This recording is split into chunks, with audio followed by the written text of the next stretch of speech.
Hello everyone, welcome back to Guide to Everything. In today's video, I'll show you on how you can scan QR code in Google Home application. So the first thing that you want to do is to make sure that you have the latest version of this application installed. From here, you then want to click on the Add Devices. So I'll just navigate through devices right here.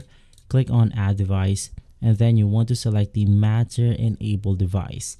Add devices with the Matter logo. From here, you will be able to go ahead and simply scan the QR code of that specific device.